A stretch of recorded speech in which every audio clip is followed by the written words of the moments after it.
This is the Take Command post-game show after the Commanders played in and lost in Atlanta on this Sunday afternoon alongside Kedric Golston, filling in for Logan Paulsen, who's traveling back. I'm Grant Paulsen. 34-27 final score of the Falcons over the Commanders. So Washington's now 2-2. They've got a big home win. Went on the road, got beat by the Packers. Got a big home win. Went on the road, now got beat by Atlanta. So playing every other here. Boy, girl with the wins and losses. 0-2 on the road. It's a 7-point setback, Ked, on the hands of the Atlanta Falcons, 34-27. And this defense let the Falcons get right. They got shut out last week. There were calls for their quarterback, Michael Penix, to be benched. Their offensive coordinator went from calling the plays in the booth to the sideline. They fired a wide receiver coach, all leading up to 34 yards, 435 yards, and about 7 per play as they dominated the Washington defense. Yeah, obviously last week there was talks about is Penix the guy? Should they go back to Cousins? And they made some staff changes, and then they got the result that they wanted. I thought, looking how they played last week, talking about the Atlanta Falcons, and this week, man, they really simplified it for him, and they leaned on their running game like they did early on in his career, and did a great job of inserting blockers with condensed formations, and really forcing the really aggressive Washington defensive line to stay disciplined. And even when the defensive line was up the field knocking the offensive linemen backs, they created some vertical seams that Bijan Robinson and Atlanta's Falcon running game took advantage of. And then from that, they came back with the play pass and really just kind of did what they wanted to do, play in and play out against the Washington defense. Do you agree with my premise? When I look at this game, there's so much made about the injuries this week for Washington.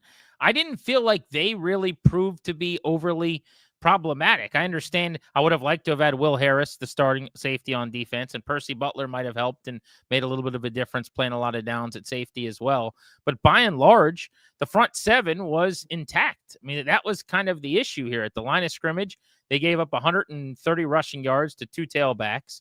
They didn't get enough pressure on Michael Penix. And for the most part, in coverage, Marshawn Lattimore, who gave up some things on the outside, some of the stuff we saw down the field, that was against players that are starters here. So I kind of thought offensively, you don't have McLaurin, you don't have Jaden Daniels, you don't have John Bates, you don't have Noah Brown, and so forth. I thought they were plenty good offensively, Kedric. You scored 27 points on the road, and it honestly could have been more. They settled for the field goal at the end early just to try to get an onside kick.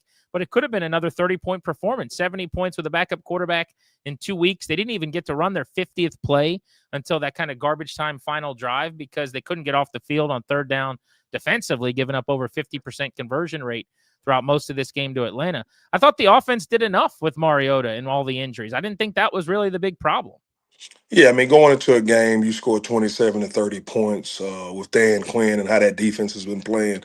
So do you expect to win that football game, especially given the injuries? Obviously, when Jaden's out there on the field, Mariota did a good job. There was probably a couple plays he probably wishes he had back in that game. But when Jaden's out there, they obviously have super confidence that a play is going to be made, and they have been made. So from that standpoint, I think when you look at from the defensive standpoint, not having Percy Butler, maybe some of the communications out of those stack formations where the Falcons were passing the ball at, you could sense a little bit of frustration in the secondary about guys not being where they should be. And that's really a communication thing with guys not having those reps with one another to kind of sort out those bunch formations. And you saw Atlanta kind of go to that early and often and make the completions and obviously the third down conversions. We'll get to Washington's offense and go through some of the specifics on that side of the ball. But to stick with the theme on defense, from a pass rush standpoint, they had the 1 sack from Frankie Louvu. It was his first sack of the season. He actually, I thought, had his best game. He was pretty active, 8 tackles. He was pretty violent coming downhill in the running game as well. But that was the only sack defensively for this group against Michael Penix in this game. If you look for hits on the quarterback as well. I mean, it was kind of slim pickings in terms of TFLs. Bobby Wagner, Louvu, Lattimore, Armstrong, Kinlaw, Payne, Goldman all ended up with 1. They did some okay things in the running game. But what did you make of the lack of pass rush, and what did you see in that regard? Early on with this type of run scheme that the Falcons was running, they were ahead of the chains. You know what I mean? So they never really had to get in a true drop back passing type game, which when that's when the sacks come. So it was a lot of pistol formations, max protection, so on and so forth. But the Falcons kind of dictated what it is that they wanted to do to the Commanders' defensive line. And so when you are able, from an offensive standpoint, stay ahead of the sticks, not getting second and longs and third and longs, as a defensive lineman, you have to kind of change your mindset because you still have to honor the run and might not be able to get the type of jump you need as far as rushing the passer. So, you have to. I mean, we all have heard the saying, you got to earn the right to rush the passer. Today, those chances, really didn't present themselves because of the early down production that the Falcons had. Yeah, Kedric Golston in for Logan Paulsen. Really, really smart point in terms of them being ahead of the sticks. It felt like they were in 2nd and 6, 2nd and 5 a lot in the first half. They were in 3rd and 2, 3rd and 3 constantly. And then Washington a couple of times finally started to get them in 2nd and long. But look at what they did on 2nd down after a negative play in this game. 2nd and 17, they got 14. 2nd and 16, they got 43. 2nd and 13, they got 15. 2nd and 12, they got 12. 2nd and 12, you get an incompletion, but there's a defensive flag that gives you a first down. So the couple of times as the game went on where you win on first down, that kind of earns the right that you just referenced, right? Now I can rush the quarterback. 2nd down became a real disaster for them, and then it's a new set of sticks, and they're ahead of the chains again on 1st and 10. So I thought that was really significant. Just looking at the official totals from the box, only 2 quarterback hits listed. Luvu had 1 and Armstrong had 1, in addition to, the 1 sack, right? And that's the quarterback hit for Luvu. So one other time did they touch Penix in this game, which to me, like, that would have been my entire theme here. I don't know if you got to bring extras, 5's a dog, 6 is a blitz, Joe Witt dialing it up, or if it's just 4 getting home, kid. But when you looked at Penix's numbers, I talked about this with Logan this week on Take Command. He was one of the worst quarterbacks under pressure in the league. And last week, Carolina got to him, and it's what led to that very non-confident, kind of uneasy, rough performance that he had. That shocks me that frankly, that there wasn't a way to just get more pressure on him. I think you're right, though. I think the way they ran the ball early and the fact they were in manageable down and distances, it just kept Washington from being able to pin their ears back and kind of force them to hold on to the ball. The other thing was on the back end, it seemed like he was throwing to wide open guys all game long. I mean, it was a lot of 5-10 intermediate stuff, but they just seemed to be a step ahead of Washington. There were a couple big time throws, couple of big catches in coverage, but it was a lot of, air in the defense. It felt like more than we've seen. Yeah, I mean, I think they did a great job talking about the Falcons of doing a lot of offensive stuff out of condensed formations. And in that, a lot of those guys, be it at the tight end position, when you get in those tight bunches, talking about the receivers close to the tackle box and inserting them in the run game, it really forced Washington to use their eyes and not try to, create an extra man like defenses like to do. So I thought it was a good job by the Falcons of just making them see a lot and really stressing out their eyes and their fits and really not allowing them to play the game type defense like they like to do.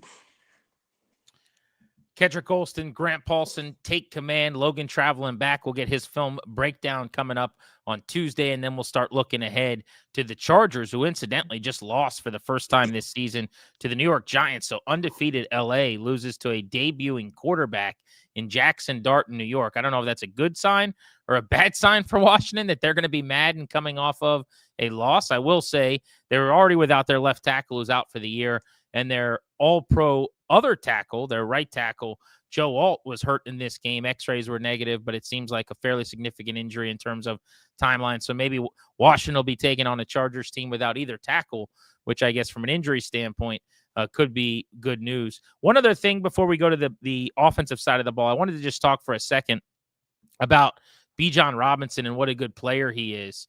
He is so hard to tackle. When he gets going outside the tackle box, there's nobody better in the league with his speed and his tackle breaking ability. What I really was petrified about all week long was him getting the ball in space on a linebacker. They were able to dial that up against Bobby Wagner. 14 of 18 targets caught this year for $164, which was second most among running backs in the league. He ends up hitting on a 69-yard catch and run, which really was one of the differences in the ball game. But it was 75 yards on 17 carries and 106 receiving and a touchdown on 4 catches for Bijan Robinson. Ked, I think he's the best player in the league at a skill position right now. People want to put him at a position. He's just a football playing Jesse. You know what I mean? No matter where you put him offensively, he affects the game, and that's that's what the Falcons saw in him at the University of Texas, and why they took him where they took him is because when you get the ball in his hands, special things happens, right? And so he's so elusive, and you have to tackle him, right? And that might say, well, yeah, of course. Like there's some running backs when they see color and they anticipate contact, they kind of slow down and they're what we call easy tacklers. Not him, right? He can run you over, he can juke you out, he can run past you. So as a defender, you don't really know what to expect, right? And he's not looking to fall on the ground easily. He's not looking to run out of bounds. He'll spin, turn his back. He doesn't mind running backwards for 5 or 6 yards. And then in the pass game, he's a matchup nightmare. You know what I mean? Because who do you put on? Who do you put on? A linebacker, but sometimes linebackers can't run with him. And then as far as DBs and safeties, are they strong enough to kind of handle him? So he's definitely an X factor for that Atlanta offense. And when they're scoring points, he's getting the ball and having the type of day that he had today. On the season coming into this game, 159 of his 239 on the ground had come outside the tackles, second most in the NFL. And on those plays, he had the fifth highest mark, 4.2 per carry after contact. 139 of those 159 had come after contact, outside, out wide. It just tells you, like, you're not getting him to the ground by yourself. To your point, he's going to run through the first, even sometimes the second tackle. And I worry about Washington defending those types of teams as the year goes on. Do they have the speed defensively, particularly at linebacker, or am I oversimplifying? Is that not how to defend it? But like, it seems like when you get Bobby Wagner, when you get a run funneled to him, dude's getting on the ground. He's as good as there is on the planet. But when I need him to run out wide in space and the whole defense, really, if I need to get everybody flowing, it's a different ask, and I don't love their personnel as much in that kind of situation. Seems to me like Atlanta, from that standpoint, is like a worse run matchup. Do you feel that way or no?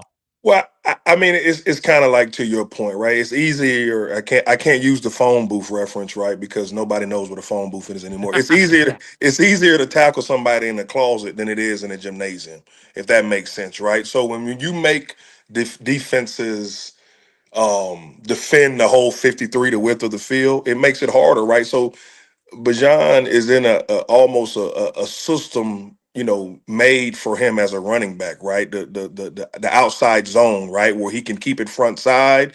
If the linebacker is too slow, or if the linebacker's over pursue, he can put his foot in the ground and get vertical and cut the ball back, right? So he has multiple options on every time he touches the ball. Not to mention the Falcons did a good job of inserting blockers into the line of scrimmage. So now he has the option to keep it front side or backside, but he can also run off of butts when they insert them into the line of scrimmage. So any defense, any linebacker would struggle when you're not able to kind of set the edge, right? And when I say set the edge as a defensive player, is you have to stop the offensive line, right? You have to create a roadblock, create a traffic jam in order for the running back to slow his feet down and force him to make a cut before he wants to. If he's able to pick and choose when he wants to cut the ball up or cut it back, then it's going to be a long day for any defense. And it was just, obviously today it was the Washington Commanders. 180 and a touchdown, all purpose for Bijan Robinson in this game against Washington. I do still like where they're at, both with personnel and how they've played defending the run on the interior. It was a real problem last year. They're bottom 5 in the league all season long. They go out, they get size, they bring in Javon Kinlaw. You felt him again today at times. They bring in Eddie Goldman. He had a massive play in the backfield where he just lifted somebody. It might have been Algier. Lifted him up off the ground and slammed him. I mean, his size is very noticeable. So, like, inside that, the smart cars that they brought in here, that is working. And even today, like with the Falcons, really good run game and a prolific performance by their guys, they had to earn every blade of grass. It was, 33 carries to get their 125 yards. You're talking about right around 4 per carry between Robinson and Algier throughout the duration of the game. It was just a couple of the big ones you allow outside that kind of have my antenna up. The other guy that gets going for them is Drake London. And it just felt like at times it was a little too easy for him. He had 8 catches on 10 targets, Ked. He gets paid too. This is a good football player. 110 yards for him in week 4. But if you look, they had him out of the slot on the left. They had him out of the slot on the right. They had him boundary right, way outside. I don't think he ever really lined up much deep to the outside and went down the field. Most of his stuff, I'm looking at his routes right now, was run between the line of scrimmage and about 8-9 yards downfield. That's kind of how they used him. He caught one kind of dig deep over where he actually started out kind of toward the backfield. And then he had one out and up where he toasted Marshawn Lattimore deep down the field and caught, a deep shot that they hadn't thrown a lot of. But what did you see? What was the plan? Like, how did they try to defend London from what you saw? Well, I think they made it really easy for Penix, right? When you're able to run the ball, and we talked about 4.2 yards a clip, a few of them that squirted out, but it forced you to get into heavier boxes, 8-man boxes, right? Which means you're getting simpler coverages on the outside. The first out and up, I mean, Lattimore's a good football player. He's aggressive. You want that. He's got to be more disciplined with his eyes. In order for that not to happen. He's too good of a player to allow that to happen. But like you said, London's a good football player as well. But the Falcons was efficient enough in the run game so that they were able to pick and choose their spots when the coverage allowed for them to, essentially pitch and catch the ball and kind of just march it down the field. I think Penix had a career day, over 300 plus yards. So that speaks to kind of everything we've been talking about. He didn't get pressure. He was comfortable. They were super efficient in the run game. And when it was time to let the ball rip, he let it rip, and the receivers made plays for him. Yeah, and for a team that had not pushed the ball down the field at all with his big arm, air yards in this offense had been few and far between. He connects to London from 43. It was a, mostly run after the catch, but a 69-yarder to Robinson. They got him loose in the flat. 26-yarder to Pitts, 19-yarder to Casey Washington. Mooney had a 15-yarder down the field as well before he got hurt pretty early in this game. So they spread the ball around. You mentioned Penix threw for 300 on the day overall, 20 of 26 for 313 and 2 touchdowns. And I remember a drop on the first throw by Ray McLeod. So easily could have been, 21 of 26 for 315 or so for him. The interception was bad. And we should give the Commanders a little bit of credit here, I guess, because that was their first takeaway of the season in quarter number 14 or whatever that was. Yeah. It took game 4, but Sandra still seemed like he read him pretty well. He was kind of dropping, zoning, goes up the ladder to make the catch. That's one Penix wants back big time because it was at a point of the game, too, where Atlanta really could have taken control. Washington gets the ball back, kicks a field goal, and it's a one-possession game. Yeah, for sure. I mean, when you look at it, it was the right read. It was just poor execution on the throw, but you'll take those for the Commanders' defense, and it really,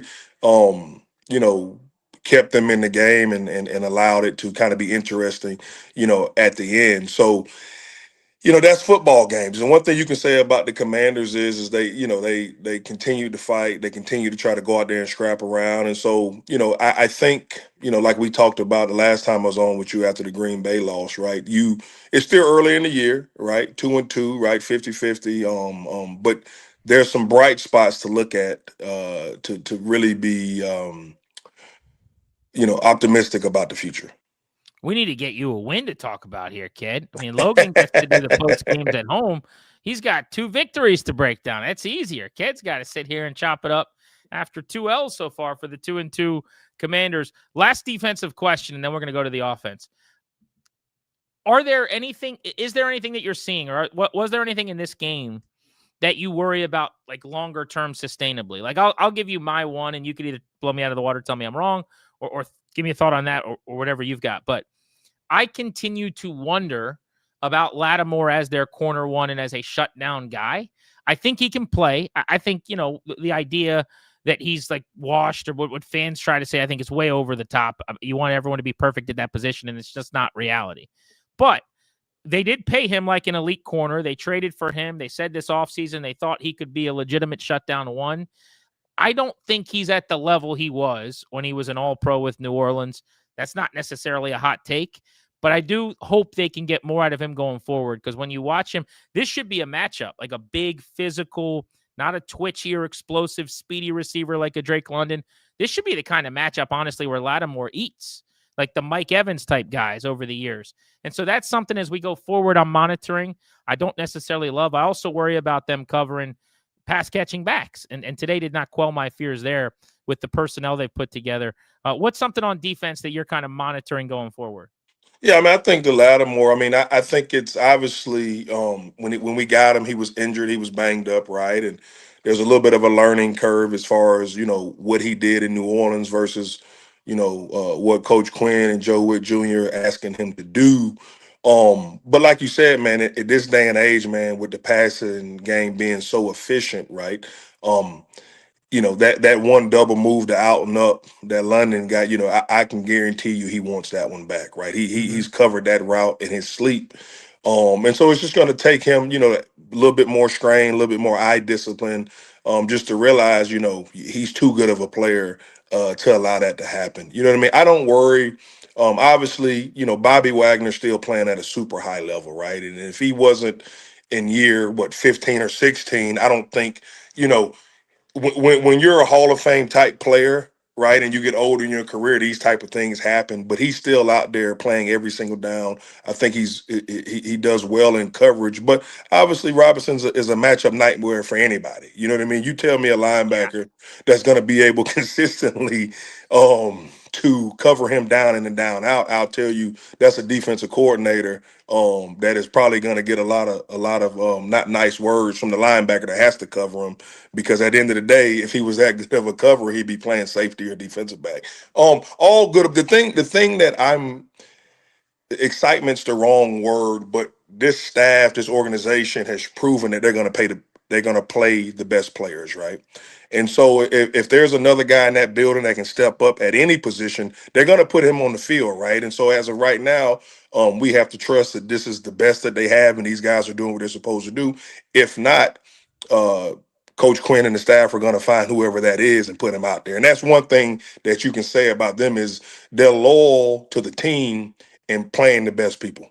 That's a really good point. I mean, we saw for the second time in as many weeks, Chris Paul, a 7th-round pick by a different regime, get the nod over their 3rd-round guard, Brandon Coleman, based on the competition that's ongoing at guard.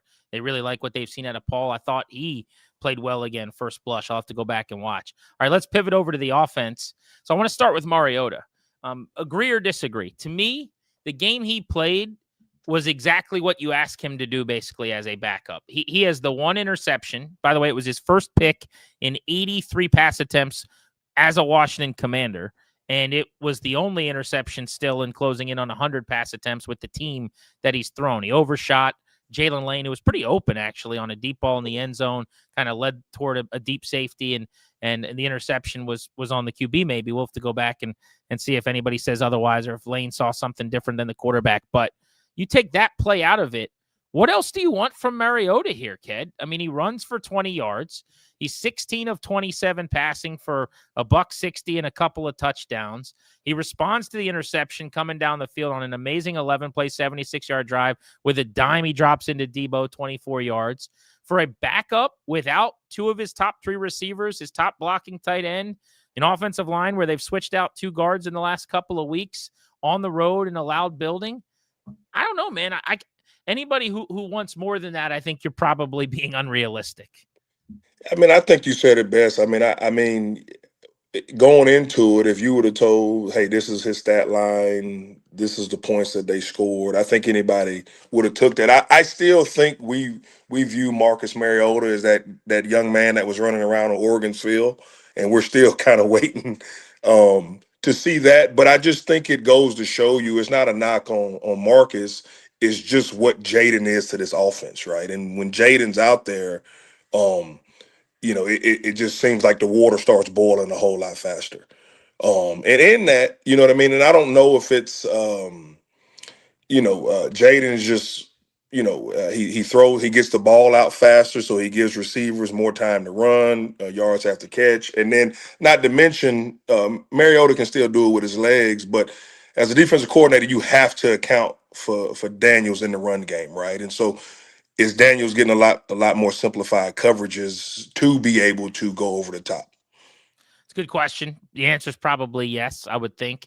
And it sounds like, by all accounts, publicly in the media today, Ian Rappaport came out and said this. The guys that met with Dan Quinn this week on the CBS telecast, Ian Eagle, J.J. Watt said something to this effect. it looks like all systems could be go for Jaden Daniels against the Chargers next week. So if you get through these 2 games 1-1 with your offense averaging about 34 points per game, I think you take that and you keep it moving. And you got things to fix, obviously, but 2-2 with a tough one coming up cross country against the Chargers, very winnable. They just lost to the Giants. I think you'll kind of take that and move on. I do remember a couple misses from Mariota in addition to the pick. It's not a perfect position. There was kind of a throw to Ertz on the sideline. Could have been a nice gain in a first down where he misfired. He was kind of, punching his hand after that one. But by and large, I thought fairly decisive. Ball came out, and he threw to the right guy most of the time. Wasn't a special performance, but again, you're a backup in the league. Ceiling is going to be lower. Ideally with him, the floor is pretty high. And today I thought that was the case. He did have to hold on to the ball longer in this game. I thought Atlanta did a good job taking a couple of first reads away.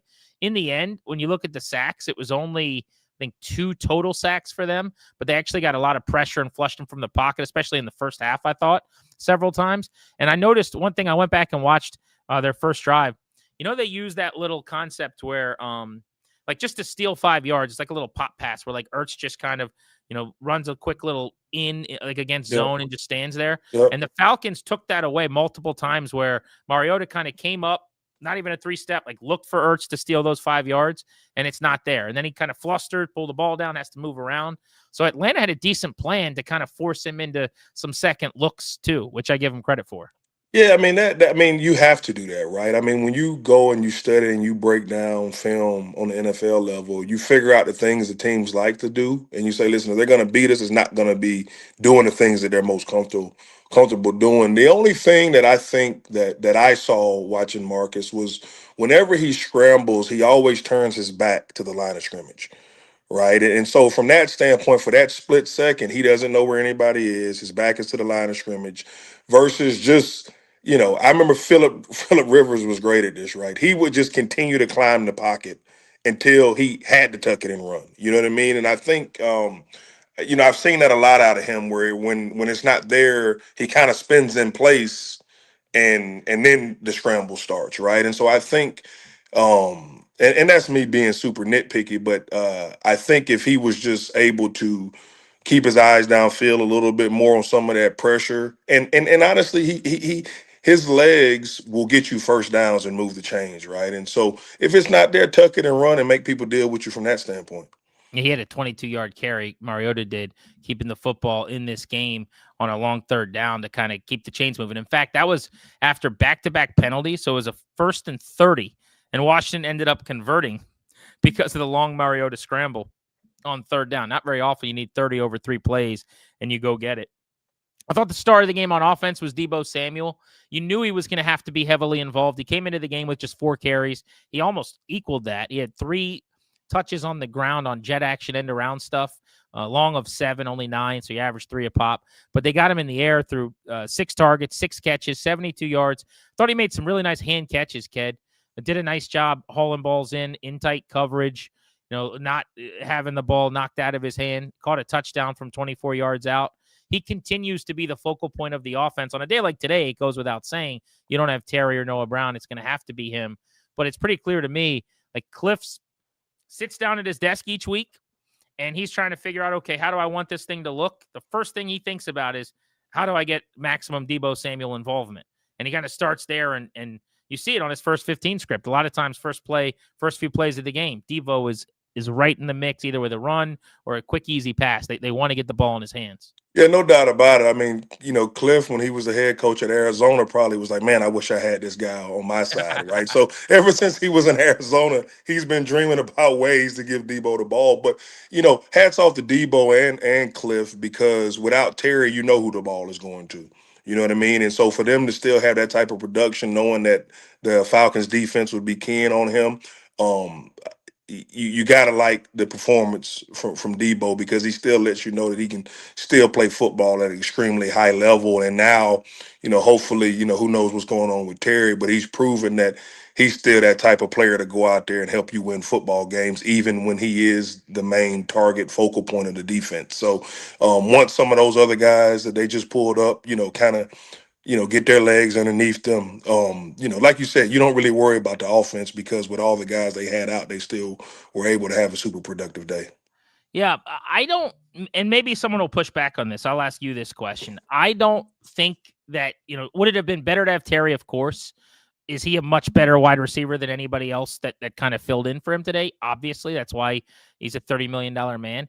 I did not feel like they missed him a whole lot. There were not plays necessarily, maybe a couple times where I thought you're throwing to a well-covered guy. Like Chris Moore down the field one time was blanketed and couldn't get open. But Jalen Lane, 2 for 18, was twitchy and kind of got free coming back to the line of scrimmage.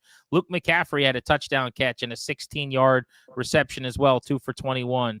Even Tay Martin on his only look, fresh off the practice squad, I thought his comeback was like a really well-run route, made the catch, 14 yards, kept a drive moving.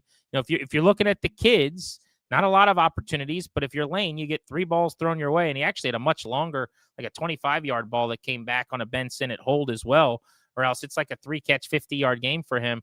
I kind of liked what I saw from the young guys, and I didn't feel watching the game maybe once where Moore is the guy targeting it might be Terry, or you lack some explosiveness. Like that was a huge factor, but it goes without saying, without McLaurin and Noah Brown, it's just a different thing, man. That's 2 of your top 3 guys at receiver. Yeah, no doubt about it. I mean, good job by Cliff, right, and the offensive staff trying to devise a game plan that you didn't notice that Terry wasn't out there. You know what I mean? But with him healthy and active, it changes how defenses have to play you. Even in how they fit the run game, how many guys they dedicate to the run box. So from that standpoint, Terry has earned his respect, like you said, from how he's being compensated contractually, and he's proven that if given the opportunity, he very rarely doesn't come down with those 50-50 type balls, right? And so having him with Debo out there only makes you that much more explosive. So I think it was just a good job of the offensive staff knowing kind of where they were this week with not having some guys available and doing a great job of coming up, with a game plan that, produced enough to win a football game, even though they didn't because the defense didn't hold up to their end of the deal. Back-to-back games with a touchdown, by the way, for Luke McCaffrey. Went 19 without one to start his NFL career, and now in games 20 and 21, he has scored for Washington. He also had a near 60-yard kick return in this game as well. Every single week, this team is doing something really good on special teams, especially in the return game. They have the number 1 time of yard where you start drives from, I should say. Starting point, after kick returns. They're top 3 in punt returns as well. They've done a good job in coverage. But in this game, it was McCaffrey's turn. We've seen Debo kind of hit the home run a couple times in the last few weeks, and Lane had the 90-yard punt return touchdown. Lane didn't really get opportunities today. He did put 2 balls on the ground, which is unforgivable, but he was quick to pounce on the first, and he got bailed out by a teammate right before the half on the second one. But I just think the way they're returning kicks, they got something going here with Coach Izzo. Huge holes almost every single time they return the ball right in the middle of the field. Yeah, I mean, it's the third phase of the game that nobody really talks about unless a kick gets blocked or a punt gets returned or a kickoff gets returned. But their coverage is like you said, their starting point. I mean, you think about it, if you get a 20, 30-yard return, that's 3 first downs, right? So when you put it in those type of terms, people really realize, like, man, this is really important. Same thing, not only the first downs, but the starting field position, right? And so when you set up offenses with good field position, it allows them to score points and to be comfortable at where they're at on the field. So Coach Izzo's done a great job. Obviously, they take a lot of pride in it. You see a ton of energy by those guys just going out there playing football and happy to be out there. So they're gonna got to keep that going. And like you said, I don't believe that. I think we'll still see a ton of production, out of those return groups. Yeah, while we're heaping some praise on the special teams, Matt Gay has been under the gun. A lot of people calling for tryouts at the kicker position, bringing somebody in to compete with him, moving on from him. Gay was good on all 4 of his field goal attempts in this game from 43, 52, 41, and 42 yards. He's now made 6 consecutive kicks. So I think for the time being, I think you could put that conversation to bed his confidence presumably growing with all of the balls he's seen go through the uprights, and the team's confidence in him after 6 straight kicks has to be growing as well. Also, no issues on kickoffs. I know he went out of bounds last week.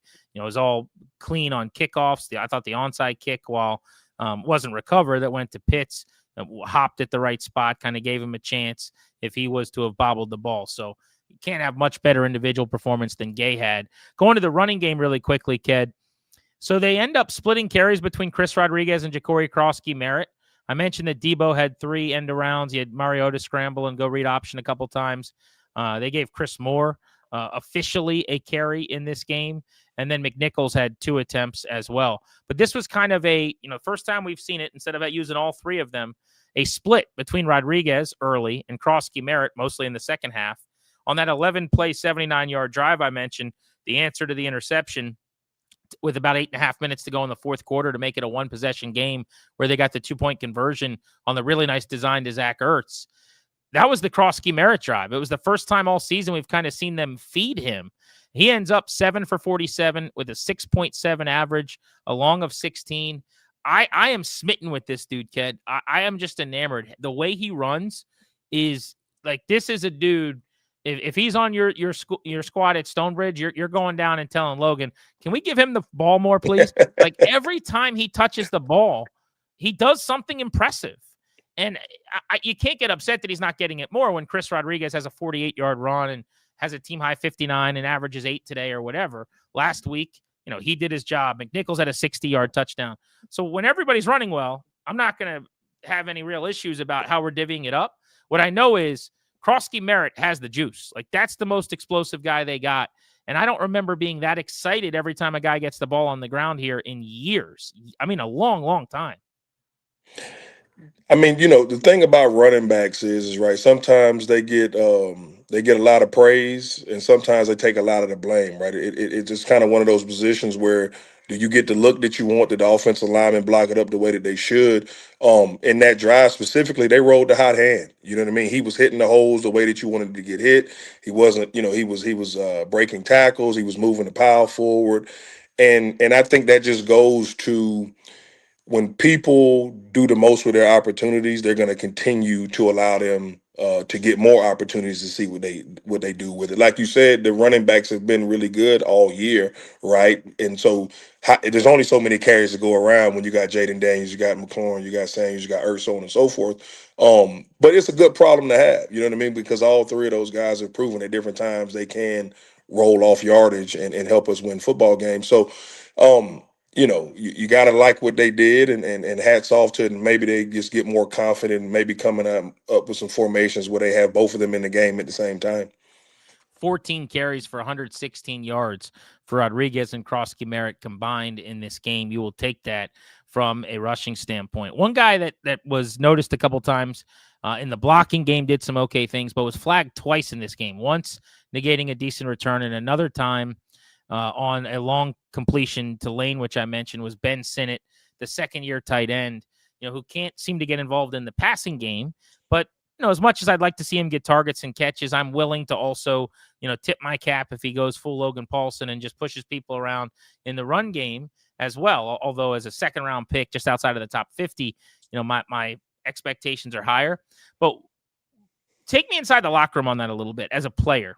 If you're like, how do you get him to a point where he's confident and feeling good after a game like this, where you don't really help on the box score? There's probably some good things in the run game when we go back and look at it, but you're flagged twice.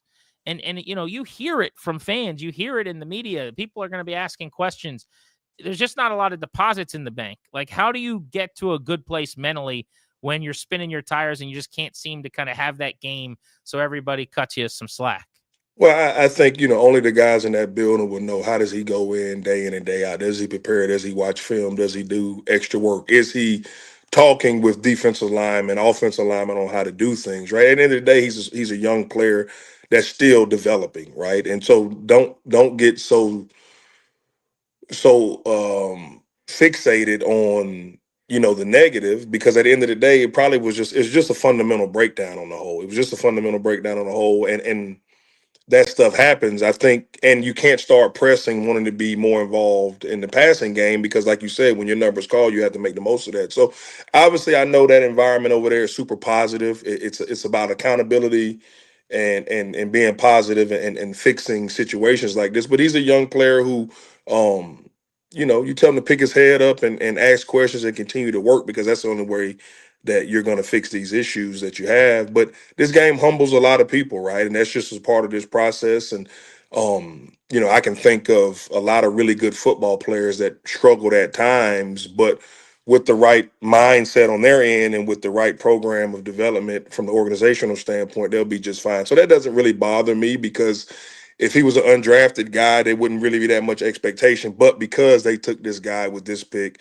there's a expectations that people, fans, people in the media, so on and so forth, expect, but not understanding he's still a young player that is still finding his way in a whole new system in a whole new city, and maybe doing some things he wasn't necessarily asked to do at his college. Yeah, you just feel like, with 2 games having gone by without John Bates, and I know he's mostly a blocker anyway, but there was more opportunity here for a tight end to kind of step up and maybe get some looks. And he'll get through this, kind of without a target or a catch in these 2 games. All right, so they're 2-2. They've won at home twice, convincingly, by the way, by an average of like 15 points. They've blown a couple teams out they probably should have. The Giants in week 1 and then the Raiders short week after Monday Night Football flying cross country. But they handled their business. They obviously played very, very poorly in Green Bay. I'm not going to lump this game into that category. This was much more competitive. But defensively, twice on the road, it has not been very good. Big picture, as they get ready for the Chargers to fly cross country for their longest trip yet of the season, your thoughts and how do they get things right, especially on the defensive side of the ball? I think you go in, you take accountability for what you can do personally as a player. I know the coaches are going to grind their butts off, try to put these players in the best situation, but you can't allow one performance, positive or negative, to affect the other. Right? The Chargers are going to present a whole new set of formations, a whole new set of things you have to deal with, and understand they don't have a Bijan Robinson or a Drake London. Now they got some other dudes over there, right? But how Atlanta did it is going to be how the Chargers are going to do it is going to be different than how Atlanta did it. So refocus your mind, quiet the noise, just understand still a lot of football left to be played, and go out there and get it done. What else more can you say, right? I think I have no question about the leadership, but Bobby Wagner's proven that wherever he's been. Luvu is starting to play some of his better ball. You know, I, they'll hopefully get some guys back on the defensive side that missed this game, and go out there and fly around. Yeah, it's going to be I think, a more winnable game maybe than people would have thought if the Chargers were 4-0 and it manhandled the Giants. You lose this game to a bad New York team, and I think you look a lot more like the Chargers of the last few years. They kind of ride the roller coaster that are really good sometimes and bad others. On top of that, Joe Alt got hurt. And as the game went on, Justin Herbert got pressured 50% of the time, despite a 2.5-second time to throw, which is lightning quick. I mean, that's getting the ball out. And so they weren't able to protect him now, down to backup tackles on both sides of the line. And I'm not a doctor, and we have no idea what's going to happen with Joe Alt, but he was carted off the field for x-rays that were negative. It's a high ankle sprain. It's really hard to imagine he'd be able to play in 7 days. So I think that this is a possibility for them to get a win that'll look really good on the resume, but they got to look a lot better defensively. They got to shore some things up in coverage, especially. And I'll be curious to see what Dan Quinn has to say post-game as he talks to the media this afternoon, too, about some of the time management things at the end of the half, burning a weird timeout early in the third quarter. There's some little things they'll have to clean up. You got to be a little sharper on the road if they're going to get a win. Kedric, it's always fun, buddy. I know, speaking of wins, the Stonebridge Bulldogs were just blowing somebody out this weekend, so congratulations on that. I'm going to get out there. I'm too busy in Fairfax watching other football, but I'm going to get out to Loudoun County to see Stonebridge here very shortly, so we'll have to see what game I should come to. Oh, you're always welcome, man. We'll make sure you're on the sideline, and I'm sure you'll give me a full-face breakdown after the game on things I need to improve on. So No. wouldn't want it I no other will. way. You don't have to worry about me, man. I'm gonna high five you and tell you good job. The We'll boys. get you out here to Leesburg after the game, man. Take you to one of your favorite establishments. Oh, see, now you're speaking my language. I like my wings extra crispy, maybe some Old Bay dry rub. And how about this? Let's wait about a few more weeks till we really get that little chill in the air, so we can put a little quarter zip on, man. Kind of walk around without getting a little sweaty forehead. Yeah, see, now you know me very well. The quarter zip, come on, you're speaking my language. All right, it was fun. There's Kedric Golston filling in for Logan Paulsen. This is our post-game recap. We try to get something for you right after the game. This has been Take Command. Tuesday, we've got our film review with Logan. Thursday, we'll start looking ahead to the Chargers. 3 episodes a week. Spread the word wherever you get your audio. Download, subscribe, rate, review, do all that podcasty stuff. If you watch us, YouTube or Team 980, 1067 The Fan is the way to do that on YouTube. Thanks for checking us out. We'll catch up with you in just a couple of days. Commanders 2-2 after a loss in Atlanta.